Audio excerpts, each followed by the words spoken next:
La pierre qui roule n'amasse pas des mousses. Et oui, mon ami, tu as compris. Si tu veux comprendre cela, va dans une forêt. Tu remarqueras qu'il y a des pierres qui n'ont pas été déplacées.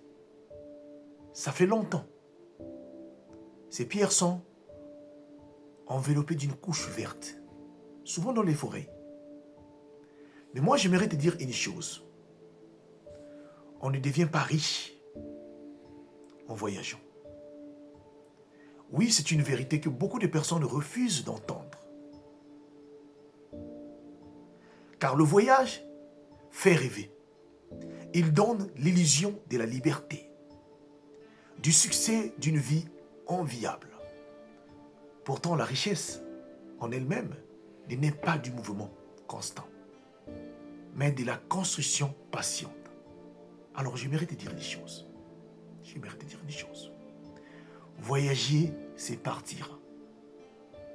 Réussir dans la vie, c'est rester assez longtemps pour bâtir quelque chose. Chaque départ recommencer efface ce qui aurait pu être consolidé. Pendant que l'on change de route, d'autres posent des fondations. Pendant que l'on découvre ailleurs, certaines investissent, ici, apprennent, persévèrent, échouent et recommencent. Alors, la richesse demande du temps, de la discipline, de la continuité.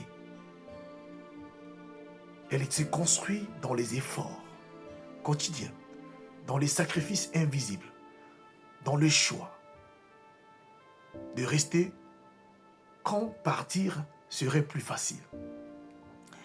Celui qui voyage sans cesse vit d'expérience, mais celui qui s'ancre crée de la valeur. Cela ne veut pas dire que le voyage est inutile. Il enrichit l'esprit, ouvre les yeux, forge le caractère, mais il ne remplace ni le travail, ni la vision, ni la constance. Le voyage inspire.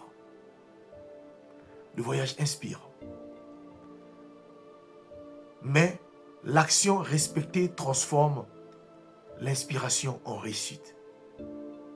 Alors, s'il te plaît, si ton objectif est de devenir riche, choisis de bâtir avant de courir. Apprends de travailler, investis-toi pleinement. Le monde sera toujours là à découvrir. Mais la richesse, elle se gagne là où l'on décide de rester, de préserver et de construire. J'espère que tu as compris.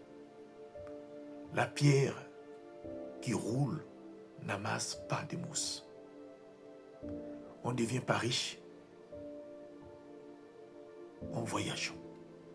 Merci.